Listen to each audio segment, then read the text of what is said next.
Olá a todos, meu nome é Leonardo Salles Galvão, sou aluno de mestrado do curso da pós-graduação da Engenharia Mecânica da Universidade Federal de Santa Catarina. Meu trabalho é referente ao Laboratório de Metrologia, LabMetro, e o meu trabalho tem como título Desenvolvimento e Avaliação de um Sistema Estéreo Inercial baseado em Orbislam 3. Os orientadores foram o professor Armando Albertazzi e o professor Tiago Loureiro. Eu vou apresentar um sumário no qual vou começar apresentando a introdução e a motivação pela qual teve esse projeto, esse trabalho. Depois eu vou partir para a fundamentação teórica e para assim pegar os materiais e métodos que foram utilizados para realizar o projeto.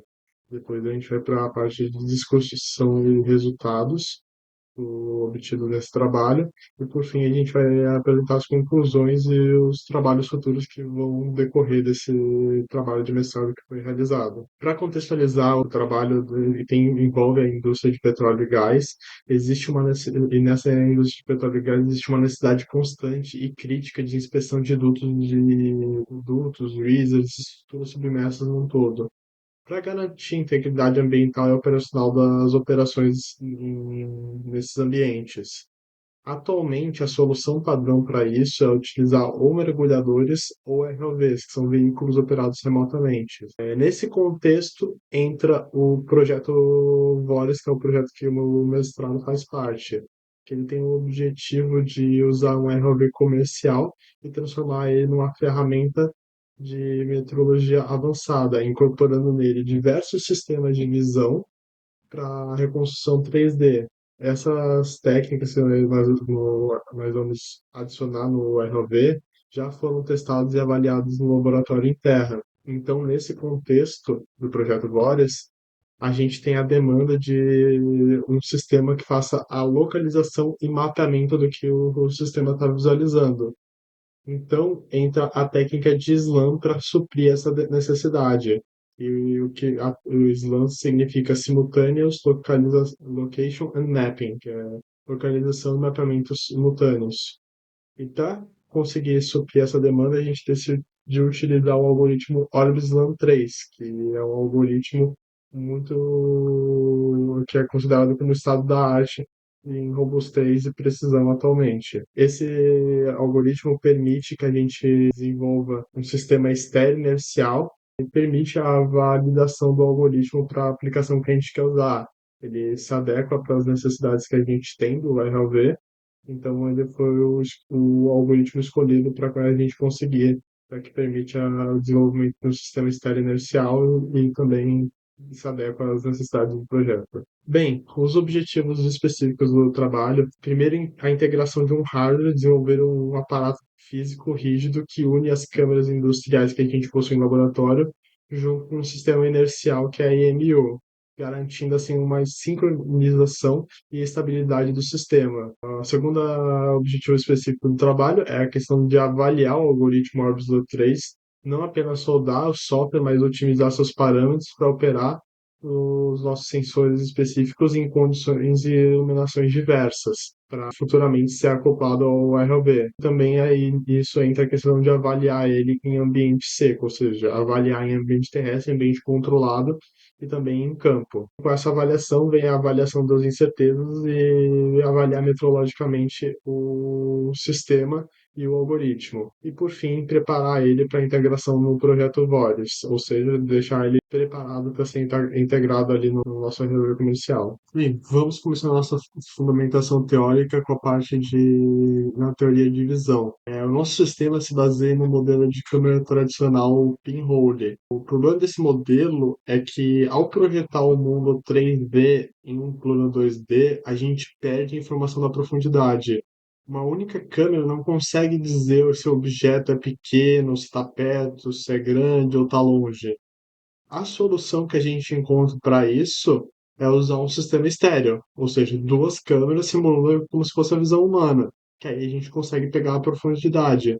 Porém, para calcular a posição real no espaço, a matemática precisa ser exata, Por isso a gente tem que determinar rigorosamente os parâmetros intrínsecos do mistério. Para isso a gente precisa ter os parâmetros intrínsecos da câmera, ou seja, as distorções tangenciais, radiais, e os parâmetros extrínsecos do sistema estéreo, saber onde está uma câmera em posição à outra.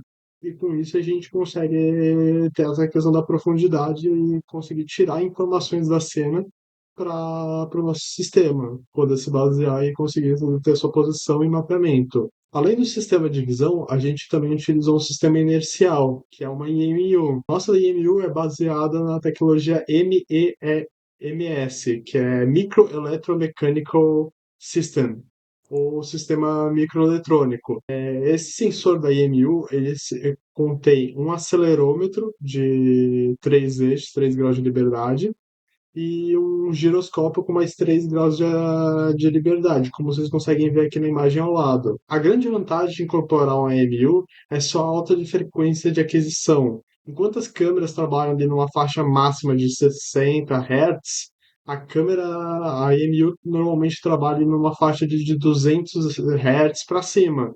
Então, essas lacunas espaciais que ela vai capturando durante sua captura de informação acaba preenchendo algumas lacunas que as câmeras deixam durante algum período. O problema da EMU é que acaba tendo um outro acúmulo de erros e também ela acaba desenvolvendo uma sensibilidade ao sistema em relação a movimentos bruscos. Sistemas bruscos podem acabar prejudicando na nossa captura de posição. Agora, em relação ao SLAM, que, como eu já descrevi anteriormente, é localização e mapeamento simultâneo, ele serve para exatamente isso. Ele serve para estimar a trajetória do sistema, onde ele está no espaço, e ao mesmo tempo construir um mapa do que está sendo visualizado por esse sistema.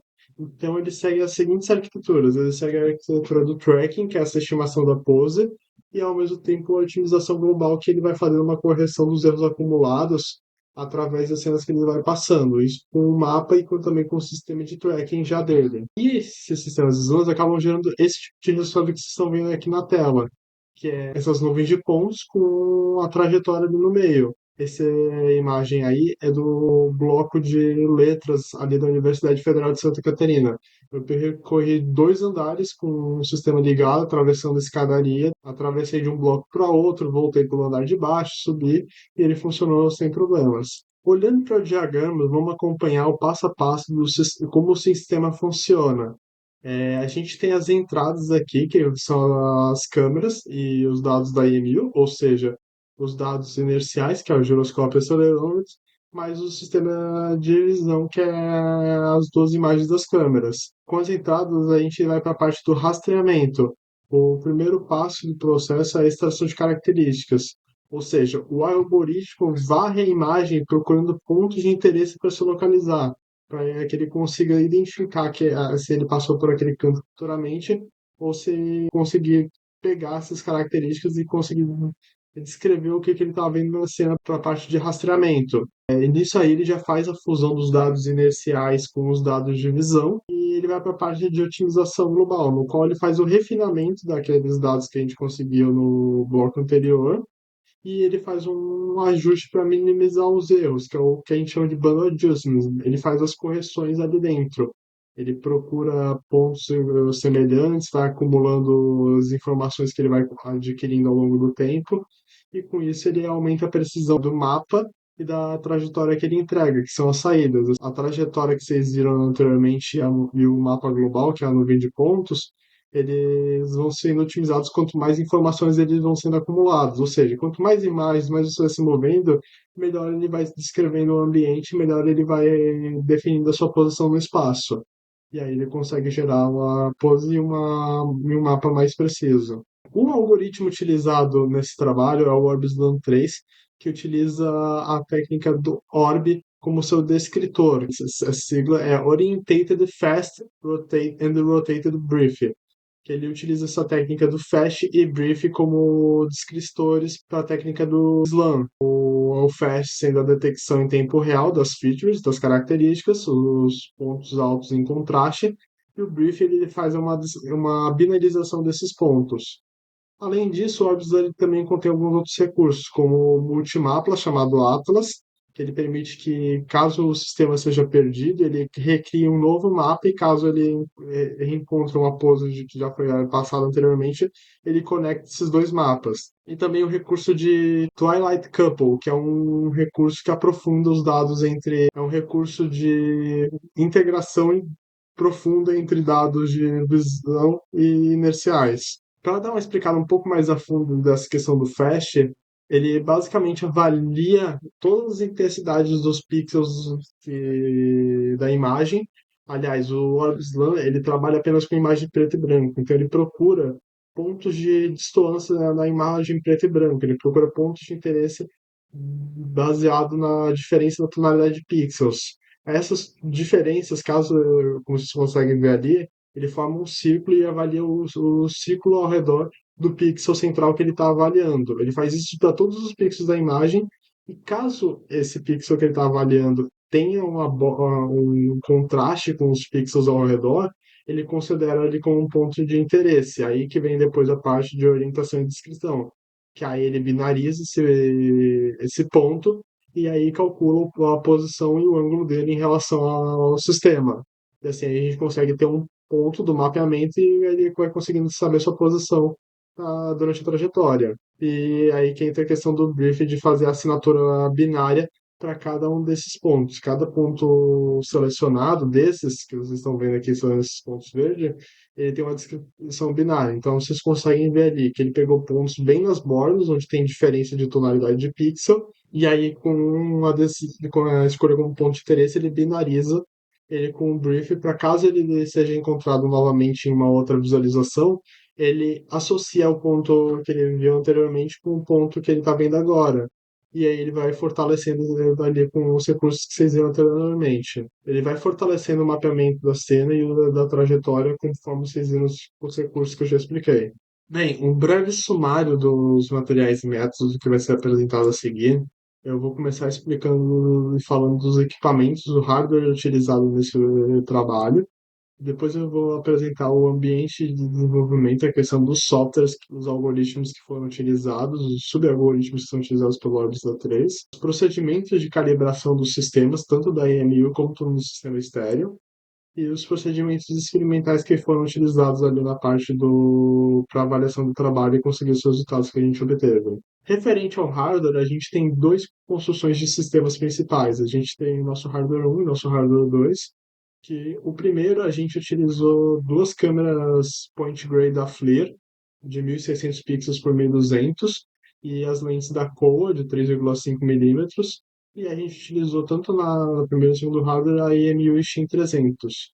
Esse primeiro sistema ele trabalhava com câmeras de preto e branco, e com a demanda de conseguir utilizar uma outra técnica de visão para comparar com o Slam, a gente decidiu depois desenvolver um outro sistema, que é esse segundo aqui, que a gente usa as câmeras da Blackfly, que conseguisse utilizar outra técnica de visão computacional, ou seja, que foi escolhida foi a fotogrametria, para servir como referência para as avaliações em campo.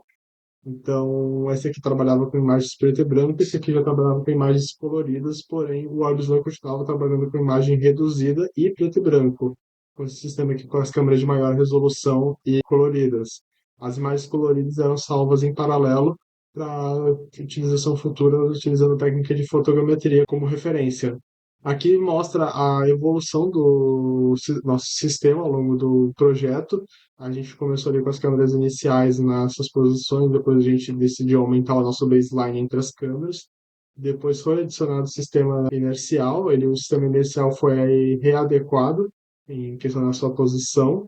E por último, a gente tem a nossa última versão, que é com as câmeras novas, as lentes novas, e aí meio posicionado da forma como vocês estão vendo. Aqui a gente tem uma imagem dela com a manopla acoplada. E agora vamos para a questão dos algoritmos. O algoritmo principal desse trabalho é o Orbislam 3, porém utilizam-se alguns softwares e algoritmos em paralelos que são importantes serem mencionados aqui. Um dos mais importantes é o ROS2, que é The Robot Operating System Framework, que serve para escrever softwares de sistemas robóticos. Ele é muito utilizado na robótica, para comunicação de robôs e afins. Ele serve como um protocolo de comunicação, assim dizendo, no nosso sistema. Ele auxilia na troca de mensagens entre os sistemas e o software principal do Orbis Lan 3. Além dele, a gente tem o Pangolin, que é o visualizador padrão do Orbis Lan 3, e também o OpenCV, que é a biblioteca que o Orbis Lan utiliza. Dentro do OpenCV,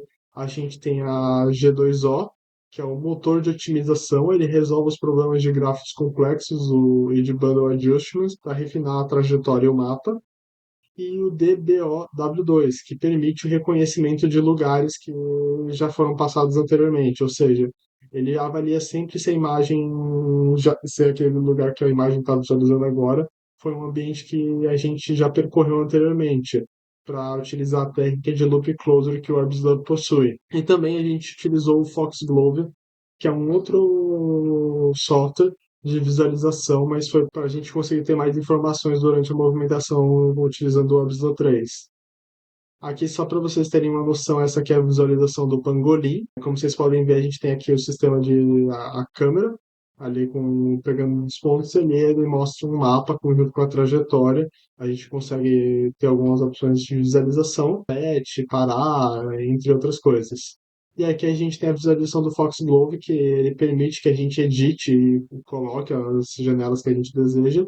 Aí ali a gente consegue ter os gráficos com a posição, a nuvem de pontos, a visualização das duas câmeras e um terminal para executar alguns comandos caso necessário. Essa aqui do Foxglove, esse sistema de visualização foi personalizado para o projeto. Em relação aos procedimentos de calibração, a calibração do sistema de visão foi utilizando um tabuleiro de xadrez, como é mais recorrente, né, utilizado aí no procedimento pela literatura, e utilizando o algoritmo MATLAB. Já o sistema inercial, a avaliação dos seus parâmetros intrínsecos foi através de um método no qual a gente precisa posicionar a IMU em uma plataforma fixa e que não vá sofrer nenhuma movimentação durante um longo período de tempo, mais ou menos umas 4 horas no mínimo. Então foi preso a IMU numa mesa de óptica durante um período de 10 horas, e com isso a gente conseguiu calcular os parâmetros intrínsecos desse sistema. Os parâmetros extrínsecos do sistema de visão que a gente consegue no MATLAB e os parâmetros intrínsecos do sistema estéreo e sistema inercial, a gente ainda precisa dos parâmetros extrínsecos do sistema estéreo inercial, ou seja, a gente precisa saber a posição da IMU em relação à câmera. Para isso, a gente utiliza um algoritmo chamado Calibre para fazer essa calibração, onde a gente utiliza uma gravação da IMU com as câmeras sendo movimentadas para conseguir saber a posição da IMU em relação a esse sistema de visão, e com isso conseguindo os parâmetros extrínsecos entre câmera e IMU. Em relação às avaliações, foram feitas as seguintes avaliações: a avaliação dos parâmetros em ambiente controlado, a avaliação da trajetória em ambiente controlado, a avaliação da trajetória em campo, a avaliação da reconstrução da nuvem de pontos, a avaliação visual da nuvem de pontos. Todos esses procedimentos experimentais vão ser descritos a seguir. Os testes em ambiente controlados, feitos no laboratório da metrologia, numa sala com temperatura controlada e iluminação também controlada, e foram utilizadas uma guia linear com mais de 3 metros e o laser da Renishaw XL80. Com um sistema de trajetória em linha reta, a gente conseguia avaliar uma trajetória que a gente conhecia que o sistema estava percorrendo e conseguíamos avaliar em que posição ele estava nessa trajetória utilizando o seu laser da Renishaw. Então a gente tem uma linha reta, que é reta por conta da guia linear, e a gente sabe a posição que ele está na guia utilizando esse laser da Renishaw, que é um laser interferométrico. E com isso a gente conseguiu avaliar os parâmetros dos orbes, a questões de resolução da câmera, a comparação entre o modo estéreo e o modo estéreo inercial, e também a postura do sistema, como que ele vai se comportar em diferentes posições de movimentação. E também conseguimos avaliar a questão da técnica da fotogrametria dentro desse sistema para comparar com o sistema estéreo e estéreo inercial e ver se ele apresenta um resultado superior em relação à posição para ser utilizado como referência nos resultados. Aqui está mais algumas imagens dos testes feitos ali na guia linear. Como vocês podem ver, a sala foi toda preparada para facilitar o Orbs da Trade, então foram posicionados diversos cartazes com pontinhos preto e branco que iam facilitar a detecção de orbes durante a movimentação no ambiente, visto que a sala possui seus elementos, mas ela tem muitas paredes brancas. E em relação às posições que foram avaliadas, são essas na segunda imagem ao lado. A gente vê que foi posicionado em referente a 0 graus em relação à guia, a 45 graus a movimentação e também a 90 graus, ou seja, ela foi movimentada durante esse percurso de 3 metros em linha reta nessas três posições diferentes. O teste em campo foi realizado no terceiro andar do bloco de letras da UFSC, no qual já o teste em campo foi utilizado o terceiro andar do bloco de letras ali da UFSC, no qual a gente conseguia fechar um loop bem grande durante a sua movimentação. Então a gente posicionou um tripé, que é ali na tá a bolinha azul, e realizamos um primeiro loop menor ali nessa área principal em verde, para depois realizar um loop maior e conseguir avaliar se essa movimentação estava correta. Esse ambiente foi escolhido porque a gente tinha a planta dele, então a gente conseguia ter uma noção de como estava a questão da avaliação da trajetória que estava sendo capturada em relação à movimentação que foi feita. A avaliação da reconstrução foi utilizada como referência uma reconstrução realizada no Bom Atos. A gente utilizou um tubo já preparado para o Orbison 3, ou seja, um tubo cheio de ceras, pontos pretos feitos à mão, né, nele. E, e refizemos a reconstrução desse tubo utilizando um equipamento bem mais preciso do que a técnica do SLAM. E depois disso a gente avaliou tanto com o hardware 1 como o hardware 2 essa reconstrução feita pelo SLAM. Além disso, foi avaliada algumas reconstruções do Slam, mas uma reconstrução mais visual, uma avaliação mais visual dessas reconstruções, vendo se as formas reconstruídas fazem sentido com as formas dos objetos verdadeiros reconstruídos. Bem, agora vamos falar dos resultados que a gente obteve. Eu vou primeiro começar apresentando os resultados da calibração, depois da avaliação dos parâmetros, que é aqueles primeiros testes em ambiente controlado, avaliação de trajetórias em ambiente controlado e em campo, e por fim a avaliação das nuvens de pontos, tanto visual como a avaliação. Em relação à avaliação das calibrações, as calibrações do sistema estéreo, elas, de certa forma, foram bem sucedidas. A gente teve um erro de projeção médio bem baixa, na faixa de 0,13 pixels. O software utilizado, como eu já descrevi anteriormente, foi o MATLAB. Isso a gente conseguiu os parâmetros intrínsecos e extrínsecos do sistema estéreo. E aqui, como vocês conseguem ver, a gente eliminou os outliers ali, os valores mais excedentes da calibração, e trabalhamos ali em torno de 50 a 30 imagens para realizar essa calibração. Já a calibração da EMU, a gente consegue ver aqui nesse slide o resultado do acelerômetro. O gráfico mostra o erro em função do tempo de integração. Observa-se que as curvas coloridas, a Y, X e Z, mostram o comportamento real do sensor. E o objetivo da calibração não é fazer uma a curva real ficar reta, mas sim identificar quais regiões e cada tipo de erro domina, representados aqui pelas linhas pontilhadas ou retas de referência. A linha roxa, descendente, indica o ruído branco. Nota como no início do gráfico as curvas coloridas seguem exatamente a mesma inclinação negativa. Isso confirma que capturamos corretamente o ruído de alta frequência. Já a linha amarela marca o passeio aleatório, o que a gente chama de random walk. No final do gráfico, as curvas reais começam a subir. A tendência é acompanhar essa inclinação de forma positiva. O sucesso da calibração está no fato de a gente conseguir ajustar essas retas para tangenciar o comportamento do sensor extraído ao longo do tempo. E aí a gente conseguir os coeficientes numéricos dos parâmetros intrínsecos do acelerômetro de giroscópio. A mesma coisa a gente fez aqui para o giroscópio. Como vocês conseguem ver, a gente tem o white noise e o random walk ali sendo avaliados. A curva reta aqui no início e depois a pequena mudança ao longo do tempo. E com isso a gente também conseguiu os parâmetros extrínsecos lá utilizando o calibre. Os parâmetros intrínsecos foram utilizados a técnica do Allen, a variância de Allen, que a gente deixa ali rolando um período de longo tempo. Esse período a gente pega esses ruídos utilizando esse algoritmo, Allen Variance. Aqui também está uma das matrizes que a gente conseguiu das posições das câmeras, da câmera da esquerda em relação ao MU, e as matrizes fazem sentido em relação ao nosso modelo no CAD. Configurar em relação ao teste ambiente controlado das configurações testadas, a gente teve as seguintes configurações: uma configuração do sistema estéreo, utilizando uma imagem de 1.600 por 1.200 pixels e e uma procura ali de 1.500 orbes. O sistema estéreo utilizando uma imagem de 800 por 600 pixels e 1.500 orbes. O sistema estéreo, porém, com de 1.800 a 600 pixels, porém com 3.000 orbes. E, por fim, o sistema estéreo inercial com a melhor configuração obtida foi a segunda, ou seja, 800, 300 pixels e 1.500 orbes. Com esses testes que a gente fez ali na guia, a gente já avaliou a questão da retitude, ou seja, a gente avaliou o quão reto estava a nossa trajetória, e também a gente avaliou a questão do posicionamento, o quão mais próximo dos 3 metros foi avaliado. Então a gente conseguiu os seguintes resultados. A gente tem um erro de deslocamento, que é o quanto que faltou para atingir os 3 metros. Relembrando que cada experimento desses a gente fez uma série de 5 repetições.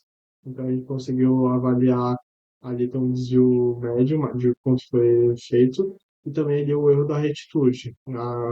A retitude ali a gente fez uma linha média dos pontos que foram adquiridos e através dessa linha média a gente avaliou o desvio em relação dessa linha média. Aí também a gente tem ali o erro máximo avaliado.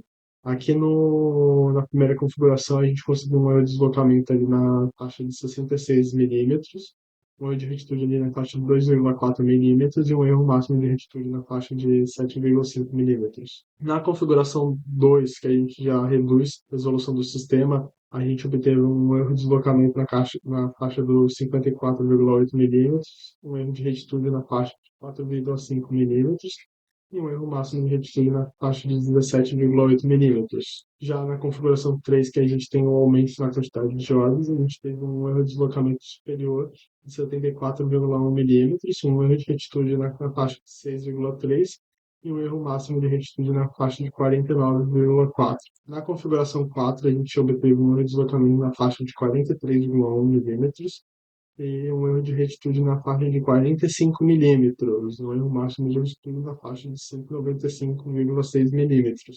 Observa-se, através de todos esses resultados agora no gráfico, na tabela a seguir, é que a gente consegue visualizar todos os resultados. A gente percebe que a configuração 2 obteve o melhor resultado em relação à média da posição na movimentação de 3 metros, porém não obteve os melhores resultados na avaliação da retitude. Essa avaliação da retitude obteve seus melhores resultados na configuração 1. A que teve a melhor configuração em que essa posição foi a configuração 4, que é a do sistema estéreo inercial. Porém, também observa-se que na configuração do estéreo inercial a gente teve um resultado bem ruim na questão do desvio da retitude, a média de distância dos pontos da reta. Então, isso pode ter se dado por conta da questão da vibração da mesa. Como se falou no início do trabalho, o sistema inercial ele deixa o sistema mais sensível a movimentações bruscas. A trepidação causada pela guia linear durante sua movimentação pode ter causado essas distorções e ter feito esse aumento da variação da retitude. A gente tem aqui dois gráficos a seguir. Esse aqui é da configuração 2, no qual a gente tem um erro máximo ali na faixa dos 6 milímetros em relação à retitude, e essa aqui da configuração 4, no qual a gente tem ali um erro máximo ali em torno de 160 milímetros, que é bem distante dessa diferença. Isso pode ter sido causado pela questão da avaliação da questão da trepidação da mesa. Bem, com a avaliação da melhor configuração em relação aos parâmetros, a gente começou a avaliar agora outra técnica de visão computacional. Para isso, a gente decidiu utilizar a técnica da fotogrametria, foi a base de referência, e ela é bem aplicável no contexto do projeto. É uma técnica que já foi utilizada em ambiente subaquático por outros projetos e outros trabalhos, então ela seria adequada para depois ser implementada também no projeto vários para avaliação de trajetória. Essa foi a trajetória que a gente fez. A gente utilizou o algoritmo com Map para realizar essa questão da fotogrametria. E como vocês conseguem ver, aqui tem a reconstrução dali da trajetória dela. A gente pegou essa trajetória e a configuração 2 que foi utilizada anteriormente, e fizemos o mesmo experimento ali de movimentação na guia linear de 3 metros, só que antes disso a gente fez toda uma outra movimentação. Porém, a linha reta de 3 metros, como vocês podem ver, a gente tem uma nuvem da fotogrametria bem menos densa. Isso se dá porque o ângulo do trabalho ali a 60, mais ou menos 60 Hz, então, a gente tem uma frequência bem maior no Slam do que na fotogrametria, que já trabalha a 4 Hz de captura de imagem. Porém, em relação aos resultados, a gente obteve um erro de posição bem inferior em relação à fotogrametria do que com o Slam. Ali, o Slam teve um erro de 3,2% em relação a 3 metros, e a fotogrametria teve um erro ali de 1,65%, ou seja, é quase metade do erro do Slam. Em relação ao desvio da retitude, também foi um erro bem menor, mas a gente tem que ter em mente que a densidade de pontos da fotogrametria é bem menor que a densidade de pontos do slam. E a questão do desvio máximo ali da fotogrametria do slam, eles se mantiveram dentro do que a gente esperava. Aqui está a avaliação da retitude das duas configurações, a da segunda configuração do slam e da fotogrametria. Houve um outlier um pouco maior nesse teste aqui do slam, porém durante a movimentação do teste eu passei muito perto ali da guia e na hora de fazer a limpeza da nuvem de pontos eu posso não ter conseguido fazer a limpeza correta, ter passado alguns pontos ali que não pertenciam a essa movimentação de 3 metros. Mas em relação aos pontos médios, eles batem com o que a gente obteve nos testes anteriores. A gente obteve bons resultados ali para comparar nesse sentido. Já com a técnica da fotogrametria, a gente consegue utilizar o algoritmo IVO, que é um algoritmo de comparação de slams, com ground truths, e como utilizar a fotogrametria como um pseudo ground truth para comparar com a técnica de slam. Então, com isso, a gente consegue avaliar o APE e o RPE, que é Absolute Pose Error, e o RPE, que é Relative Pose Error. Aqui a gente tem nosso primeiro teste, que é do APE, que é o erro acumulado de toda a movimentação. Ele deu um erro acumulado de 3,82 metros. Esse valor é bem distoante ao que a gente vê na literatura, porém isso se dá porque a fotogrametria é uma técnica com uma baixa densidade de pontos durante a sua trajetória. Isso, na hora de avaliar com o SLAM, faz um acúmulo de erros tornar significativamente maior, visto que um tem mais pontos que outros. Dá para perceber que, comparado com a literatura, a gente não conseguiu obter um resultado adequado. Então, não é correto avaliar utilizando a fotogrametria para fazer a avaliação do Absolute Pose Error.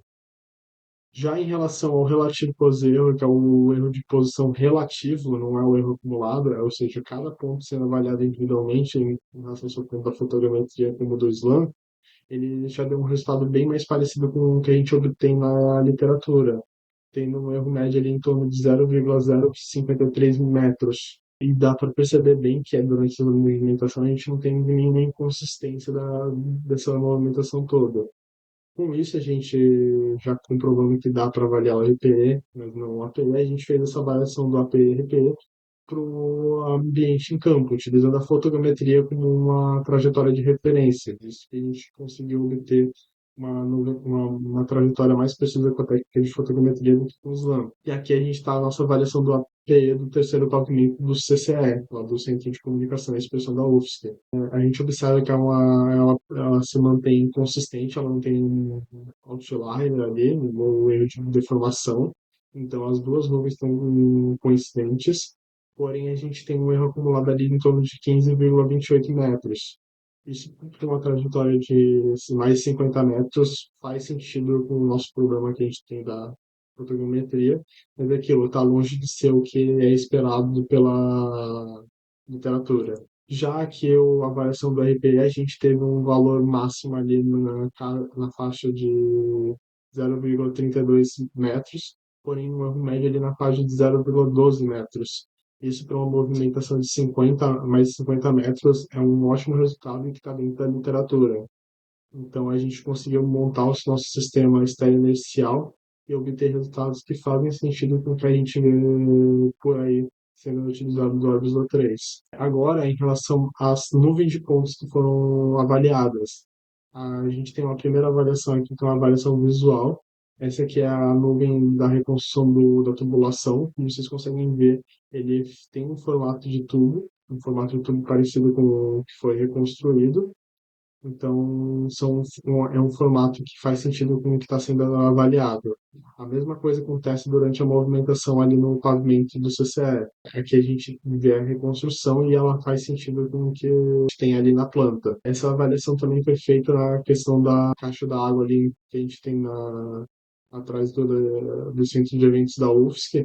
A gente fez a reconstrução em torno da caixa d'água e peguei uma planta dela lá com o pessoal da arquitetura e dá para ver bem que ela tem esse formato de estrela, assim como tem esse formato de estrela na planta dela. E por fim, a gente tem a avaliação da nuvem de pontos do SLAM, a avaliação da nuvem de pontos do SLAM com a reconstrução que a gente fez ali usando o GOM Atos, que eu apresentei anteriormente no 3 metros. A gente obteve um desvio padrão bem grande ao longo dos experimentos e a gente obteve também uma tendência bem grande comparada a outras técnicas de visão computacional, como a fotogrametria e outras. Porém, dentro da literatura do Slam, esse tipo de resultado já é de se esperar.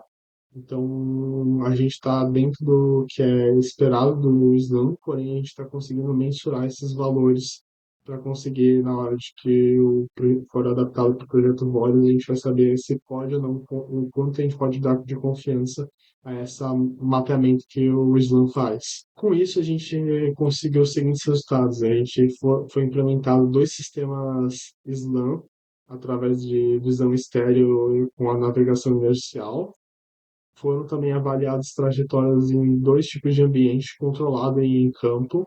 As configurações que apresentaram os melhores resultados em relação ao erro de posição médio foi a configuração 2 e a configuração 4, apresentando respectivamente 54,8 milímetros e 43,1 milímetros de erro de posição. Foram efetuadas também alterações do sistema estéreo passivo, possibilitando a utilização da fotogrametria para avaliação da reconstrução da trajetória do slam, ou seja, a gente conseguiu adaptar ali, mudando as câmeras para uma resolução maior e colorida, para conseguir usar uma segunda técnica de visão em paralelo.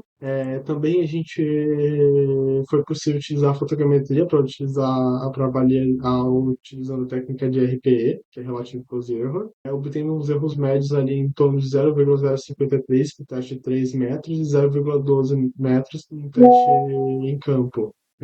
Além disso, as reconstruções 3D apresentavam coerência na forma em relação aos objetos reconstruídos e também conseguimos definir as limitações do Orbis do 3 dos nossos sistemas que a gente desenvolveu, que é a inviabilização da utilização do APE para ser avaliado e o desvio padrão elevado nas medições geométricas dos tubos, ou seja, as nuvens de pontos elas não têm uma confiança que outras técnicas. Em função dos resultados obtidos, a gente constatou que as quatro configurações que foram propostas ali, elas atendem às demandas do projeto VORES, porém as que obtiveram melhor resultado foram as configurações 2 e 4. Com isso, para trabalhos futuros, a gente sugere a implementação do sistema desenvolvidos no RLV do projeto VORES, ou seja, fazer a integração e os testes em ambiente subaquático, validação metrológica em ambiente subaquático, ou seja, formalizar testes que avaliem metrologicamente a precisão do sistema em ambiente submerso, realizar um benchmark de algoritmos correlatos, ou seja, procurar outras técnicas que possam ser utilizadas que deem um resultado adequado para o projeto e avaliar essas outras técnicas com o Orbis da 3. Comparar o Orbis da 3 com outras técnicas de odometria, ou seja, outras técnicas de SLAM. Comparar eles, por exemplo, com o Isaac SLAM da NVIDIA e outros. E avaliar se eles também se adequam à questão das exigências do projeto VORES. E, por fim, também pensar em realizar otimizações no Orbis LAN 3, abrir a caixa preta dele e fazer algumas otimizações, como eu já vi outros projetos fazendo, outros trabalhos fazendo esse tipo de alterações nele. Com isso, a gente chega ao fim da minha apresentação. Eu quero fazer um agradecimento a todos da minha família e meus amigos que sempre me ajudaram muito nessa jornada, me dando suporte, amor e apoio, principalmente apoio emocional. Também quero agradecer a todos os membros do Laboratório de Metrologia da UFSC, e aos membros do Projeto Flores, todos os doutorandos e mestres que me acompanharam ao longo desses anos trabalhando em cima do projeto, me deram suporte, dicas e ensinamentos. Foram 2 anos bem aproveitados e que eu agradeço muito a experiência de todos. Também quero agradecer meus orientadores e professores que me auxiliaram desde a entrada do Lab Método. Então, um agradecimento especial ao professor André e à Rosana. Também quero agradecer, um agradecimento especial aos meus orientadores, o professor Armando, que me orientou ao longo desse projeto, e meu co-orientador, o professor Thiago. E me ajudaram bastante e me ensinaram muito ao longo desses 2 anos. E também agradecer a todos os meus colegas profissionais que me deram dicas, eu sempre queria conversar com eles sobre o meu projeto. Um outro agradecimento especial ao Laboratório de Metrologia e Instrumentação, ao Departamento de Engenharia Mecânica, à Universidade Federal de Santa Catarina e ao Programa de Pós-Graduação de Engenharia Mecânica e Pós-MEC. Mais uma vez, um agradecimento ao projeto em si, ao projeto VORES, à FENEP, que é a financiadora de estudos e projetos, por terem conseguido disponibilizar espaço e recursos para a realização do meu trabalho. Dúvidas, caso você tenha que estar assistindo esse vídeo, eu deixo o meu contato aqui na tela. Pode entrar em contato através do meu e-mail ou através do meu WhatsApp, tá aí no meu celular. Eu agradeço muito pela atenção e um ótimo estudo.